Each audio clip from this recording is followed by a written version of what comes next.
Hey guys, आपका मेरे एक और नई व्लॉग में स्वागत है। तो ये व्लॉग है दीदी की ट्रेनिंग से रिलेटेड। मुझे पता है आप इस व्लॉग का बहुत इंतजार कर रहे थे, लेकिन मैं डालने में थोड़ा लेट हो गई। आपका समय ना व्यतीत करते हुए चलो स्टार्ट करते हैं कि विशाखा दीदी को हमने ट्रेनिंग पे कैसे कैसे भेजा। पहले तो रात को 1 बज गया था हमें पैकिंग करते करते। वैसे तो इनकी पैकिंग बहुत दिन से चल रही थी, लेकिन कुछ सामान रह गया जिसे आज ही हमने परचेज किया और इनके बैग में लगा दी। वैसे तो हमने काफी ध्यान से इनकी पैकिंग करी कि कुछ सामान रह ना जाए जो उनके उपयोग का है, लेकिन वैसे कोई दिक्कत नहीं होगी क्योंकि वहीं पे कैंटीन वगैरह रहती है, वहीं से ही अपनी जरूरत का सामान ले सकती है। ऑलमोस्ट सारी पैकिंग हो गई थी। बैग को पैक करते करते पता नहीं 2 से 3 कैसे बज गए, पता ही नहीं चला। फिर ये फाइनल पैकिंग होने का मुझे तो बहुत ज्यादा नींद आने लगी। सब कहने लगे कि पता नहीं कभी वो टाइम आएगा जब हम सारे एक साथ होंगे, तो आज एक साथ ही सोते हैं। तो हमने बैठक में ही बिस्तर बिछाया, गद्दे डाल के। जल्दी उठना था क्योंकि खाना भी पैक करके देना है, तो मैं तो सो गई। फिर सुबह उठी तो देखा सब उठ चुके थे, मैं ही सबसे लेट उठी।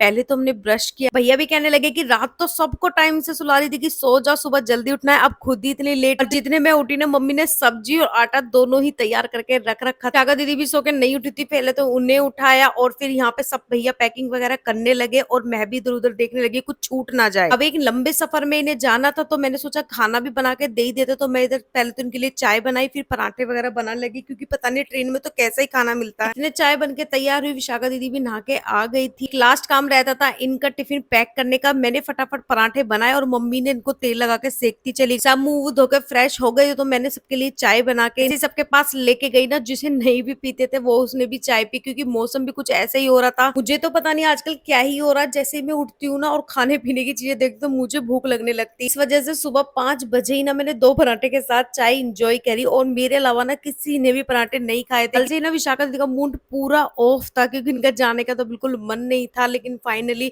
सब कुछ पैक हो और जाने की वो घड़ी आ गई थी। और मैंने इधर इनका खाना भी पैक कर दिया, पन्नी में पैक करा ताकि लीकेज ना हो। लास्ट टाइम पे सब कुछ याद करते करते भी एकदम से मुझे याद है कि घी रख लिया क्या थी, तो शायद वो उसे यहीं भूल जाते। फिर फटाफट से भैया गए और वहां से घी निकाला। मगर अब तो याद दिला दिए, रास्ते में कहीं ना भूल भाल जाइए, कभी गाड़ी वगैरह में भूल जाओ। तो जो भी सामान लेके जाना था पहले तो वो बाहर रखा और जूते उते पहन के रेडी हुए। तभी देखा तो बारिश आने लगी। सही टाइम पे बाहर निकल गए, वरना तो सारे कपड़े भीग ही जाते। पहले तो मैंने सारे कपड़े उतारे, वैसे भी न्यू कपड़े थे कल जो हम लेके आए थे। फैलाने का काम तो बाद में किया जाएगा, पहले इन्हें भेज देते। फिलहाल तो मैंने ये ऐसी कुर्सी पे रख दिया और इनका बैग इनको लाके दिया। अब इनकी ट्रेन जो थी हापुड़ से थी, तो इन्हें थोड़ा जल्दी निकलना पड़ा। लेकिन जब जाते टाइम इतना मन पक्का करते करते भी सभी की आंखों में से आंसू निकल गए, क्योंकि एक लंबे समय के साथ अब मिलना होगा पूरे 10 महीने की ट्रेनिंग के बाद। तो होता है जब कोई अपना दूर जाता है, लेकिन एक खुशी थी कि उन्होंने अपनी लाइफ और अपने भविष्य को बेहतर बना लिया है। बहुत दुख हो रहा था, और सच बताऊं ना, जाने के बाद उससे कहीं ज्यादा दुख हुआ। आंखों में आंसू थे, लेकिन एक खुशी के साथ हमने बहुत ही मन से इनको विदा किया। और जाते जाते भी ना इनका मन बहुत ज्यादा कच्चा हो रहा था। सब लोग घेर तक गए क्योंकि घेर में ही गाड़ी खड़ी थी, लेकिन मैं नहीं जा पाई क्योंकि मैं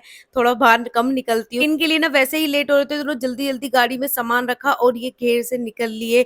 और पापा इनके साथ गए थे। आते जाते भी ना वो इस तरीके से देख रही थी, तो बहुत ही मन पक्का करके उन्हें विदा करा। मैंने तो खैर वीडियो में देखा, मैं तो घर पे ही थी जब वो गई थी। फिर भी कंटिन्यू शॉर्ट व्लॉग डालती हूँ, सब विशाखा दीदी को देखते थे, लेकिन आपको वो देखने के लिए नहीं मिले। कुछ देर बाद ही ये स्टेशन पे पहुंच गए थे। सारा सामान गाड़ी से निकालने के बाद अपने ठीक प्लेटफॉर्म नंबर पे पहुंचे, और फिर देखा तो ट्रेन भी आ गई थी। जल्दी जल्दी ना डब्बा ढूंढा और ये निकल लिए। कपिल भैया उनको वहीं तक छोड़ने गए हैं जहाँ पे इनकी पोस्टिंग है। पापा और मेरे भाई गए थे स्टेशन तक छोड़ने के लिए, तो वो तो वापस आ जाएंगे। फाइनली विशाखा दीदी जा रही है, तो हमारी तरह आपको भी 10 महीने बाद ही देखने को मिलेगी।